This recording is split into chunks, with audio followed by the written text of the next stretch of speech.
How you doing, guys? Excellent. Great. Marvelous. I just have some questions about the whole atheist position. I just feel like a lot of the things that atheists believe, the criteria that they need to believe them is the same exact amount of criteria, the same amount of evidence that religious believe the things that they believe, which is essentially just no evidence.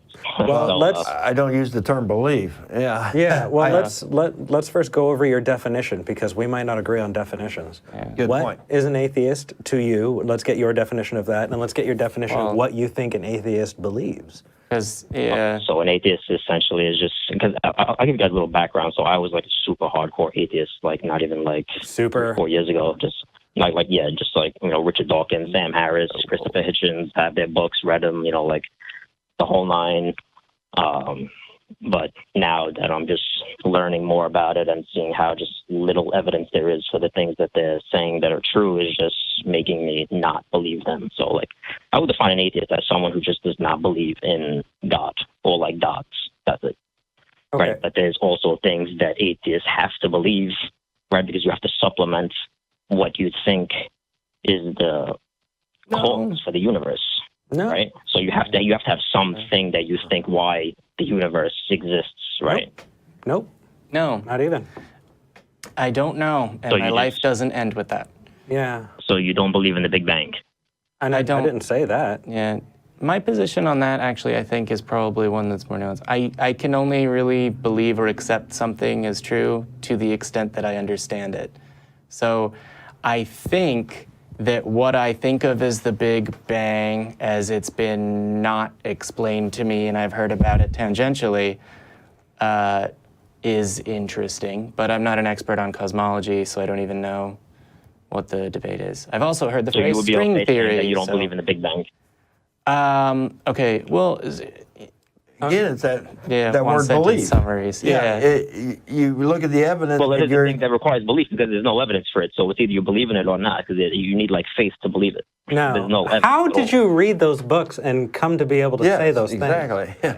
A brief history of time covers that pretty well. Because if you had read those books, you would realize that what you're saying is just you're blowing my mind right now. Well, that and Stephen Hawking walks through the steps and the observations that led to these conclusions step by step in a very readable way in his book, A Brief History of Time.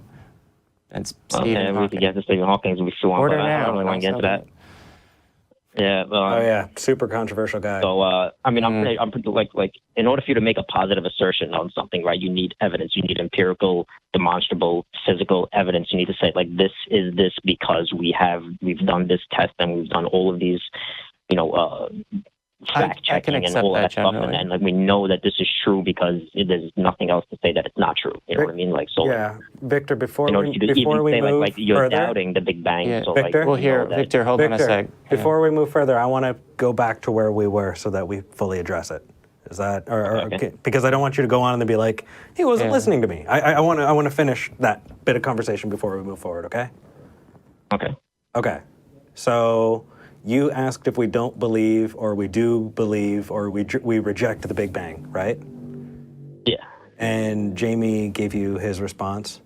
Ray, do you have a? Yeah. My understanding of the Big Bang is that's not where it all started. I'm under the evidence that I've seen and read and discussion that it's the universe has always been here, and the Big Bang is just one evolution through there. And so it's just expanding. So the Big Bang is not where it all started or where it's all going to end. My understanding is the universe is infinite and it's always been here and will always be here. And I'm Okay, well, actually that's different just, from that. That's just inconclusive with the Big Bang, though. You can't say Right. that the universe is infinite and say that the Big Bang happened. That's just they're two compatibly, like, they're No. completely opposite of each other. It's either the Big Bang happened, which means that the universe is finite, like it had a finite beginning, it began at a certain point, or Okay. infinite. It was always So there. there's a debate that and I Matt actually did have a with, different I response. forgot who, Yeah, I'm where that curious to covers see this where- as well. Yeah. I want to see the third point. Yes. Go ahead. Thank you. Thank you. Thank you. You're welcome. You're hired. You are not invited back. So, Where I'm at is if we're talking about the Big Bang and Big Bang cosmology, that is a proposed theory, right? Right. Okay. In the word definition of the word theory. Not like the theory that the definition of the word theory that scientists like to use. Oh, it's an absolute fact. No, like this when we're talking about this, like the BigAng and Victor, evolution and abiogenesis, it's in like the worst definition of the word, like where it's just like a theory just thought up based on some minor observations. So that's the Big Bang. That's black holes. That's dark matter. Okay. That's all of that. Let's actually a brief history of time. But I'm sorry. Some point I would like to talk. Okay. Yeah. Okay. So theory. What is a theory, Victor? Well, there's multiple definitions of it. No, I want the textbook definition of it, the one that we're going to use textbook together. Definition of it has like 7 different definitions of it. He means for this conversation in the context of a scientific field. field. The definition of that word, it's really funny. Yeah. Huh? I mean, to be clear, he means for the sake of this conversation in the context of scientific conclusions. Okay. In the context of the Big Bang, in the context of dark matter, in the context of black holes and abiogenesis and evolution and all of these things that have no evidence for, I would say that theory is just something that is an educated hypothesis based on observation alone, with no empirical studies or no tests, nothing done, just observation. Perfect. Right? That's now, actually not what... You have the other word theory. Then you have the other word theory, like germ theory, which I don't even know why they call it a theory. It's just ridiculous. No, because your definition's so wrong that you don't understand that that is the right word. And I can help you with that. Good. I'm going to start by reading you the definition. It depends what context you use the word in that has a different definition. Well, the context that you're using it in is not right. So we're going to start there. Okay? Okay, so let's talk about let's start there. Dark matter or... Victor, so the definition of a theory is a supposition or a system of ideas intended to explain something, especially one based on general principles independent of the thing to be explained. So we're talking about, this is our best guess, right? And unless we, okay, when we're looking at the world, we're taking our best guess at how it works, right? You can't say absolutes really for anything as long as you're going to try, as long as someone's going to bring in the idea of hard solipsism. We have to make assumptions and do the best we can to learn about the world that we're in. A theory... Those are assumptions. Those are not facts. Like every scientist on TV okay, will tell Victor, you that stop. Big Bang is a Victor, fact and evolution Victor, is a fact. If you're going to talk over me, we're not going to have this conversation. Okay, again. Okay. That's my job. Yeah, that is Jamie's job. So when we're talking about a theory, we're talking about the best explanation of a thing, right? So let's take the theory of gravity. Do you reject the theory of gravity? I do. You do. Why do you reject the theory of gravity? Because it's never been proven demonstrably, empirically, with a test. There's not one test that has ever been done to prove that one object can attract another object by virtue of its mass alone. The only test that was ever done to prove gravity is the Cavendish experiment, which was done over 300 years ago by a Freemason in a barn. It's absolutely ridiculous. And anyone who thinks that you believe something based on something that was done over 300 years ago, that's essentially religious. If a religious caller would have come into your show right now and be like, oh, I believe this because it's written in a book, 500 years ago, you would look at them like they're ridiculous. But this is what you believe. You believe something that was done in a test in a barn 300 years ago. Just to clarify, sorry, you were a Christian caller? No. Oh, okay. Not at all. Oh, okay. I wanted to clarify because you said no, believing in something older than 300 years, and for a second I thought you were, and it's the year 2008. That was okay. So Victor, are you saying that you reject the theory of it? You're not in the straight philosophy A and not A, right? So you're not saying you're against it. You're not. You're just saying that you reject the proposition that the theory of Right. gravity. I don't accept something that was done 300 years ago by a guy in a barn. Like, how can I ever know that even happened? Number one. Number two, even if the test is true, There's a record of if it. the test came out to be true, the universe wouldn't be able to exist because There's so many other points than just that one. See, that's where you're running into a problem too. You have to be able to accept other sources of information. That's not the only source of information out there. Gravity is a theory because it's the best explanation of what we experience right now. It's not complete. They're not saying that's the complete explanation, but with the explanation we have, we can do calculations to send a spaceship around the moon and come back because we know the gravity of the moon and we know the gravity of the Earth, and we can figure out how much fuel it's going to take, how long it's going to take to come around and come back. That is our best explanation of gravity at this point. And every time we use it, we reevaluate our gravity. When we flew the probes past Jupiter, they didn't do exactly what we thought. We found out that our gravity, the gravity wasn't quite exactly what we thought it was. So there was more mass in that area than we thought. So we constantly reevaluating our theory each and every time we use it. We're refining it, but I think, Science. hold on. I heard, so Victor, please, are you a conspiracy theorist as well? Oh, there we go with the label. I love that label. You know, I love whenever I talk to somebody like, "Oh, you conspiracy theorist?" That's all they ever say. And they use that as a shield. No. We use it to label conspircy theorists. You're a conspiracy theorist. That means I can't talk to you. I'm never going to talk to you. I'm never going to ask you anything. No. And then they use that label like it's a curse word, and it's like it's a spell. It definitely has the stigma. There is a small group, if you're looking for, that's of conspiracy theorists that's reclaiming it. I don't use the term pejoratively, because More like a reality analyst. That's a reality analyst. Whatever I don't think is true, and whatever I think, if there's no evidence for it, I'm not going to believe it. Victor, you need to convert Christianity. I won't call you a conspiracy theorist, but I will say if you were a Christian, you would be the turducken of awesome callers. It's just all baked in. Yes, good point. I love it. We can just talk about so many things. To be clear, though, do you believe that there is a grand conspiracy, or that there was one?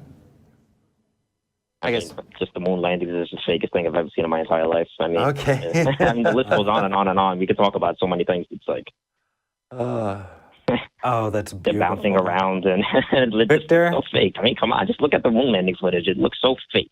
Victor, it's a joke. I want to replace you with Hamish. I need you to call more often. Oh, sure. I'll call every week. Let's do this. Let's do this. Okay, so let's start with the definition of theory, and let's nail that down so that we can have a real conversation with terms that we agree on. Okay? Okay, it's contextual. There's multiple definitions of it. There's not one definition of it. Actually, we use other words with definitions too. So we can agree on multiple definitions so we can make sure that we're talking about the same thing, okay? Okay, so it just depends what context we're talking about, and then we could agree to that definition of what we're talking about. That works. Yeah. Does that work for you? Okay, sure, yes. Okay, so a theory, whenever we're using that term, we're talking about the best explanation for a phenomena. Okay? Okay. When you take a look at a proposed theory, as soon as it is disproven, it gets kicked down.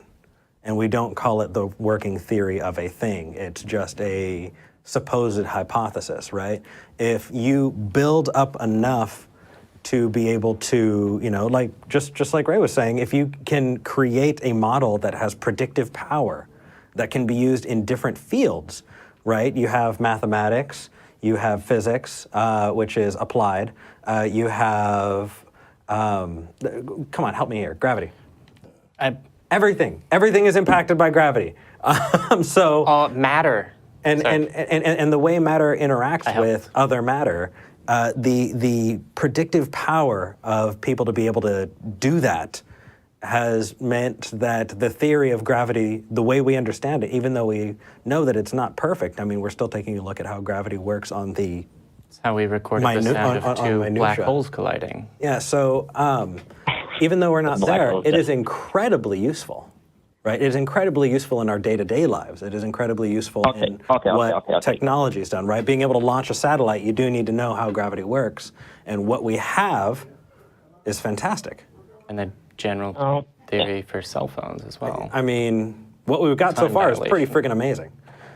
So whenever we talk about theory, that's what we're talking about, okay? Yeah, so, and what other context could we use it? I still don't understand how you say there's 7 different contexts. So because when you use it in the context of germ theory, germs is an absolute fact. I can see the germs on the lens of my eye. I know that there's some kind of microorganisms. I can see them physically. I know that they're there. So I don't even know why they use that word for germs. It's like ridiculous. Yeah, so what I'm saying is theory can be used for something that is known to be an absolute fact, and it can also be used to explain something that is not an absolute fact, that is just based on some observations, like gravity, like black holes, like dark matter. Dark matter is the biggest embarrassment in the scientific and ever. Like in the history of science, dark matter might just well be the biggest embarrassment. I thought the Dark Ages the were worst theory I've ever heard in my entire life. Or epicycles. Absolutely ridiculous. Dark matter. I would say I could go on for days about dark matter. I can go on for days about. The reason that science has this word theory and doesn't have use the phrase absolute fact ever is that it deals in decreasing uncertainty. So the things that you're saying are absolute facts. No one would say, 100% whatever. It's the best tentative conclusion we have. At a certain point, you have to say, okay, I've a fundamental understanding of basically everything we can observe from every different angle would throw this off, right? Like the germ theory of disease.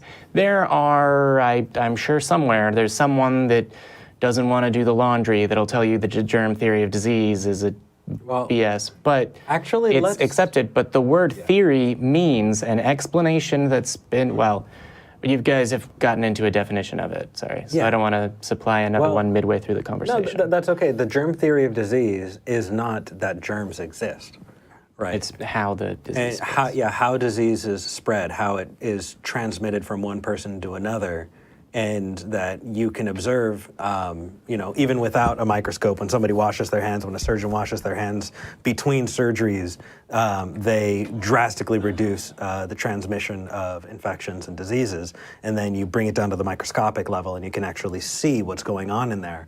And that is the explanation. Now, if there was an explanation that was given tomorrow that actually had the explanatory power of everything that we know about the germ theory of disease, and more. If it was that much more likely, then we would throw out the germ theory of disease and go with that. That's why it's a theory, because it's more than just a thing that you observe. It's the explanation of a phenomena, and the phenomena there being explained is how disease is transmitted. So any other context? Okay, but you do understand that theories are always being updated, and there were theories in the past that, like, if you will look at them now, you will look at them like they're absolutely ridiculous and they've been essentially thrown away, right? So just because based on the evidence, the best understanding doesn't mean that it can't change, right? Yeah, and how you would figure out whether it's likely to change is you'd examine the evidence and talk to the people that spend their entire lives examining and finding evidence and refining these theories and learning more things. So for example, evolution hasn't come up yet, has it? Not yet. I mean, I can stick with germ theory, right? Like we all accept the explanation of disease or the germ theory, right? And that we can say that that's very unlikely to change, and we know that that's unlikely to change because we've tested it, we've looked at it, we've refined it, we refined it more. We now know the difference between a retrovirus and a regular virus, and that viruses are not classified biologically as being alive. We learn more information, and our understanding is refined. But at this point, the likelihood, conceptually, that tomorrow we learn, oh no, disease is caused by invisible, intangible gnomes is very unlikely, at least conceptually, right? Because we have evidence stacked up to support it, which is how these conclusions happen. And the reason that they don't ever have a point where they go, oh, okay, so we should stop calling it a theory now, right? Is at what point do you do that, and what value does that add to the continuing progress of science as it discovers more about the world as we can possibly observe it? So I still don't understand how. We're just debating the definition of the word theory, and we're not like debating, like the things that I want to like talk about. Yeah, sorry, I jumped on it again. I'm still having a hard time. The contextual concept of a theory, I don't think you ever explained how. Because at one point you were saying there were 7 different contexts. And no, I was just exaggering. I was just saying, okay. if you look up the definition of the word, there's like so many different definitions, and it's like he's looking at Wikipedia right there. Or well, yeah. Or not. I can go to Merriam-Webster. I mean, just to be really quickly, I'm sure there's a definition that describes the way, like... I'm sure there are hey, colloquials. Susie, hi, I'm 11. I have a theory that gumdrops fall from the sky, right? Like, that is a way that people use the word theory, but that's not what we're talking about right now, right? Are we on that page together? Right. Okay, just checking, because words have lots of different meanings, and sometimes they're kind of...